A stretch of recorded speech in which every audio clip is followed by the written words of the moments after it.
Imagine you are sitting alone at night, the world around you silent, the weight of your struggles pressing on your heart. You read a verse of the Qur'an, and suddenly it feels as if the veil between heaven and earth is lifted. A light shines into your chest, and for a brief moment, you feel as if you are not of this world, but belong to an eternal realm where rivers flow beneath gardens of serenity. That is the power of Surah Al-Baqarah, verse 25. It is not just a promise, it is a direct call from the divine beloved to his lovers, an invitation into an eternal companionship where every thirst is quenched and every longing fulfilled. This verse is not about distant paradise alone. It is about the paradise that begins within when the soul awakens to its beloved.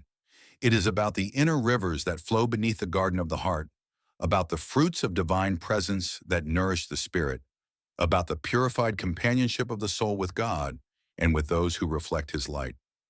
Let us now journey line by line, word by word, as seekers of truth, unveiling the mystical dimensions hidden in this verse. And give glad tidings to those who believe. On the outer level, this is a message of hope. Good news is given to the believers. But in Sufi contemplation, we pause here and ask, what is belief? Iman. Belief is not mere words of the tongue. It is not only the formal acceptance of doctrines. Belief is the soul's surrender into the ocean of divine unity. It is the fragrance of certainty that perfumes the heart.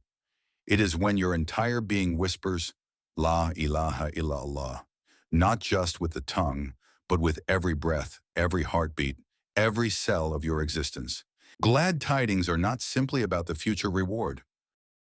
They are about the unveiling of a hidden truth in this very moment. The believer carries within himself the seed of eternal gardens. The glad tiding is a whisper to the soul. You are not lost. You are not abandoned. You are journeying toward a garden already planted in your essence by the hand of the divine. You and do righteous deeds. The Quran always unites belief with action. In the Sufi path, this pairing is like the union of love and loyalty. To believe is to fall in love with God. To act righteously is to prove your love through service, humility, and surrender. But what are righteous deeds?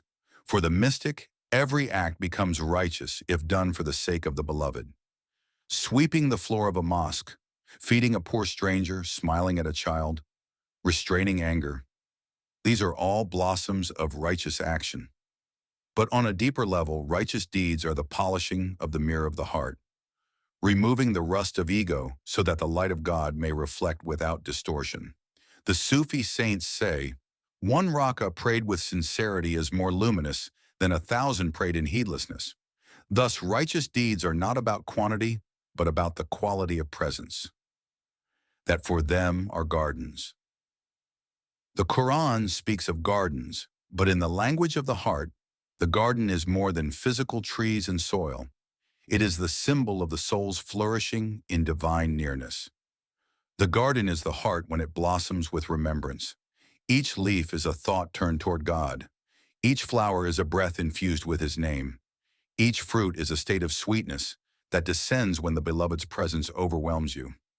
In the Sufi path, when a seeker enters true remembrance, they taste a garden within before the garden without. That is why Rumi says, the real garden is the one that grows inside your soul. When your heart blossoms, even the desert becomes paradise, beneath which rivers flow. What are these rivers? In the outer sense, they are rivers of paradise, clear water, milk, honey, and wine. But the mystics see within them rivers of states flowing through the heart. The river of knowledge, ilm, a clear water washing away ignorance. The river of certainty, yaqeen, like milk that nourishes the soul with stability. The river of love, ishq, like honey, sweet and healing, binding the soul to the beloved. The river of ecstasy, sukir, like wine, intoxicating with divine nearness, causing the ego to vanish. These rivers do not wait until after death. For the one who surrenders, they flow even now, under the soil of the heart. Beneath the surface of our daily worries, if we dig deep enough through remembrance and sincerity, we will hear the sound of rivers flowing. Whenever they are provided with fruit as provision from them. Fruit is the sweetness of reward, the nourishment of the Spirit. But why does the verse emphasize that they are provided? Because fruit does not grow by our effort alone. It is a gift. Just as no tree can bear fruit without sunlight and rain, no heart can bear fruit without divine grace. Our duty is to plant seeds of sincerity, but it is Allah who causes them to blossom. The fruits symbolize spiritual states and unveilings: joy, peace, certainty, compassion, wisdom. Every time a seeker tastes a new state, it is a fruit given as provision. It is not earned by pride, but gifted as a mercy. They will say, "This is what we were provided with before." This is one of the most mystical parts of the verse. The dwellers of paradise will recognize the fruits as something familiar. But how? The Sufi interpretation is profound. The states of paradise are not foreign to the believer. They are reflections of what was already tasted in the world. Glimpses of paradise hidden in moments of remembrance, prayer, love, and nearness to God. When the soul feels ecstasy and remembrance, it is tasting a fruit of paradise in advance. When tears fall in prayer, that sweetness is a shadow of an eternal sweetness to come. So when the believers see paradise, they will smile and say, "Yes, this is what we tasted before, in the secret nights of remembrance, in the whispers of love when the world was asleep." And they are given things resembling one another. The fruits appear similar, yet each time they hold a new flavor. This reflects the infinite creativity of the divine. Even in eternity, no experience of God repeats exactly. Each moment in His presence is a fresh unveiling. For the Sufi, this points to the ever-renewing manifestations, tajalliyat, of Allah.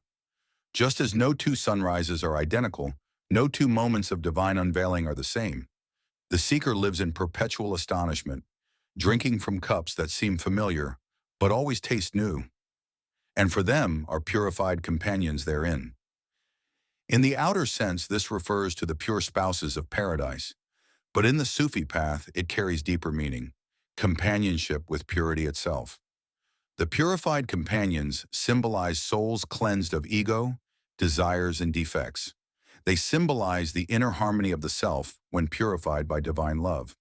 They also symbolize companionship with the prophets, saints, and lovers of God in the eternal garden.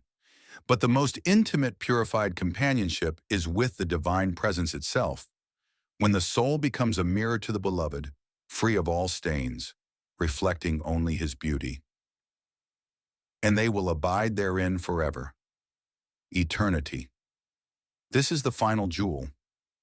In the Sufi vision, this is not only about endless time, but about timelessness, the state where the soul dissolves into the ocean of divine presence. It is not mere duration, but the disappearance of separation.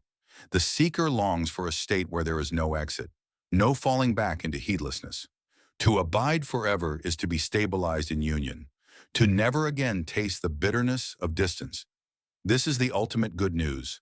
The soul, once restless, now rests in eternal nearness. The inner message. This verse is more than a promise of paradise after death. It is a mirror showing the states of the heart in this life. The gardens, rivers, fruits, companionship, and eternity all begin here and now for the one who lives with sincerity, remembrance, and love of the beloved. The mystics remind us, do not wait for paradise after death. Die to your ego now, and you will walk in the gardens while still on earth. Final reflections. Beloved seeker, this verse is a key to a door. Will you hold it and pass by, or will you turn it in the lock of your heart? Paradise is not far away. Its rivers already flow beneath your soul. Its fruits are already being offered in your quiet moments of prayer. Its companionship waits in the company of remembrance. Let this verse be your awakening. Live with belief that blossoms into love. Perform deeds that polish the mirror of your heart. Taste the fruits of divine nearness in this world so that when you meet the eternal garden, you will smile and say, "Yes, I have seen this before." Now close your eyes for a moment. Breathe deeply. Whisper Allah with every inhale and exhale. Feel the rivers moving within you. You are closer to the garden than you ever imagined.